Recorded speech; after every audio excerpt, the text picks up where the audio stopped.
Surat terbuka kepada Anies Baswedan, saya kopas dari postingan seorang tokoh yang dekat dengan Presiden Jokowi. Ibnu Maksum opini Anies Baswedan, IST, Smith Al-Hadar Direktur Eksekutif Institute for Democracy Education, ID. Mas Anies yang baik, dalam gelisah saya menulis surat ini saat banyak orang sedang terlelap dalam bekap mimpi yang merisaukan. Belum juga dikumandangkan azan, ajakan berserah diri pada Tuhan, sebelum memulai kehidupan yang rumit, seringkali berat. Tadi, saat saya membuka layar HP, berita pertama yang saya temukan adalah deklarasi Anies for President di sebuah daerah yang jauh. Berita sejenis telah menjadi rutin belakangan ini. Setiap hari ada saja sekumpulan orang dengan wajah masyghul penuh harap menginginkan Mas Anies memimpin negara ini PD 2024. Saya terharu, tapi takut harapan mereka tak terpenuhi.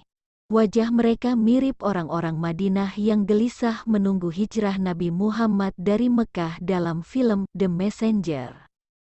Bahkan, banyak yang berlomba naik pohon kurma UTK menjadi orang pertama yang melihat kedatangan tokoh besar yang, di kemudian hari, menjadi pengubah dunia terbesar sepanjang sejarah.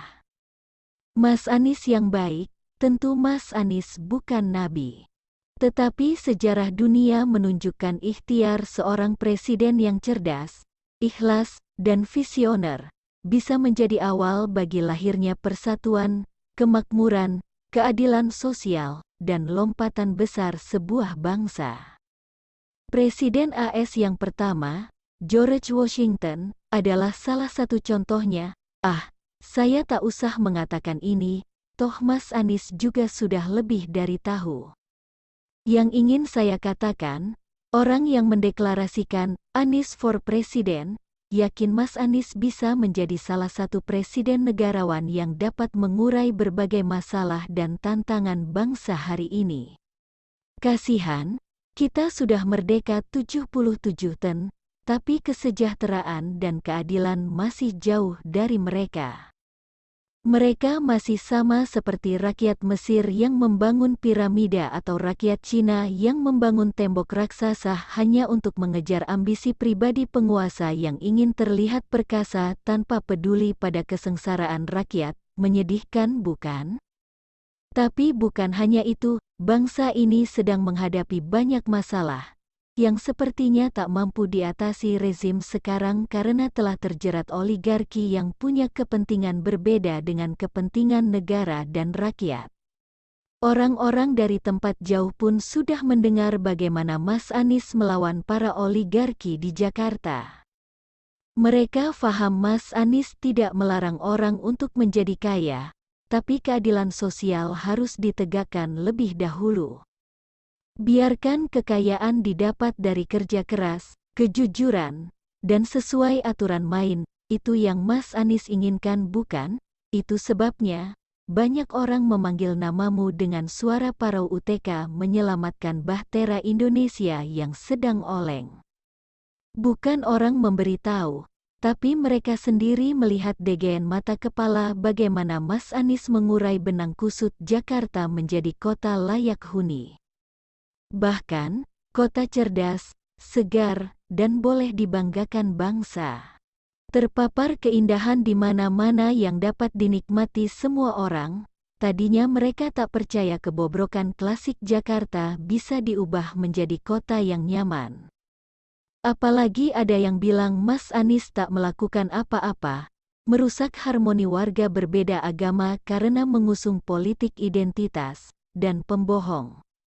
Maafkan mereka yang terlambat memahami Mas Anies. Orang-orang culas pada awalnya cukup berhasil menghancurkan pribadi agung sebelum kinerja dan moral Mas Anies mengoreksi semua itu. Bukan main kagetnya mereka ketika tahu Mas Anies membangun Jakarta International Stadium dan sirkuit balap mobil listrik Formula E, Amboy. Bukankah itu mimpi orang Eropa? Tapi mata mereka tak dapat berdusta. baru sekarang mereka tahu bahwa ternyata org Indonesia pun bisa bermimpi dan mewujudkan mimpinya itu. Mereka berterima kasih padamu meskipun Mas Anies tak membutuhkannya. Ajaib. Mas Anies bilang itu hasil kolaborasi banyak pihak UTK membagi pujian publik pada banyak orang. Padahal, sudah menjadi tradisi pemimpin di negeri ini UTK memonopoli pujian bagi diri sendiri meski pada kenyataannya dia tak melakukan apa-apa. Mas Anies yang baik, mereka yang ingin Mas Anies menjadi presiden adalah ekspresi kagum padamu. Betapa tidak, ketika tiba di ibu kota, mereka tak lagi menemukan bas-bas bobrok, metro mini ugal-ugalan, dan angkot yang ngetem di sembarang tempat, padahal, baru kemarin aib itu menjadi etalase ibu kota. Semuanya telah lenyap ke dalam sejarah usang Jakarta. Kendaraan umum berganti rupa dengan fasilitas yang aduhai. Sistem transportasi terpadu yang mengintegrasikan semua moda transportasi darat telah memudahkan mobilisasi warga dengan biaya murah. Kok bisa? Kenyataannya memang begitu, yang suka jalan kaki difasilitasi DGN trotoar. Silakan bersepeda bagi yang hobi karena tersedia jalur yang aman. Pemberhentian bus jadi tontonan yang mengasyikkan karena menghadirkan kemodernan yang dulu hanya terlihat di film-film Hollywood. Kalau para gubernur sebelumnya iri hati pada Mas Anies, itu lantaran mereka baru tahu bahwa kota bisa disulap dengan ide-ide kreatif. Lebih daripada itu, Mas Anies membawa pemahaman baru tentang kota, bahwa kota adalah hunian yang memadukan kebutuhan fisik dan jiwa manusia. UTK mendapatkan kenyaman hidup maksimal yang, pada gilirannya, membuat manusia dari semua bakat dapat mengaktualisasi diri dan berinovasi. UTK kebaikan bagi semua. Tapi itu baru infrastruktur, belum lagi pelayanan sosial yang mengagetkan sekaligus mengharukan mereka.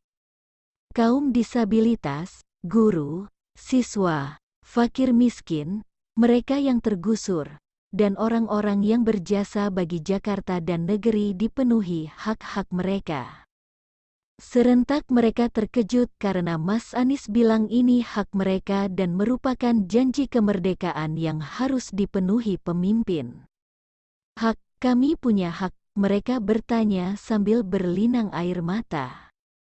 Selama ini mereka tahu rakyat hanya punya kewajiban, bukan hak. Kewajiban mengabdi pada penguasa sejak zaman yang tak dapat diingat lagi. Bahkan, mereka mengira menggusur rakyat miskin di bantaran Sungai Ciliwung tanpa kompensasi sudah merupakan takdir dari langit. Iba-iba saja Mas Anies bilang itu tidak benar, terkejutlah mereka bukan kepalang. Belum lagi habis mereka bertanya apakah mereka tidak sedang bermimpi. Mas Anies telah menyodorkan kepada mereka hunian baru yang lebih manusiawi. Mulai hari itu beban hidup mereka terasa lebih ringan di bawah langit biru yang membentang sampai jauh. Syukuran pun mereka gelar sebagai terima kasih kepada Tuhan Maha Pemurah melalui perantaraan-Mu. Mas Anies yang baik, sebelum mendeklarasikan Anies for President, telah lebih dahulu mereka bergegas menemui para rohaniawan yang SDG berdoa bagi panjang umurmu. Mereka ingin mendapat konfirmasi apakah benar Mas Anies melayani keperluan rumah ibadah semua agama. Para pemuka tiap agama itu lalu naik ke mimbar dengan emosi yang membuncah. Dengan suara serak sambil terisak, mereka berkata, "Sebenarnya kami malu UTK menyampaikannya, tapi kebenaran tak bisa disembunyikan, seperti matahari di siang bolong. Memang benar Anies telah membantu kami secara adil, lihat, indahnya rumah ibadah kita hari ini berkat bantuan beliau." Mereka mengaku merasa bersalah karena dalam pilgub dulu tak menyoblos Mas Anies. Tapi Mas Anies tak kecewa. Para pemuka agama itu merasa terhina karena hati dan pikiran tak mampu menuntun mereka pada pilihan yang benar.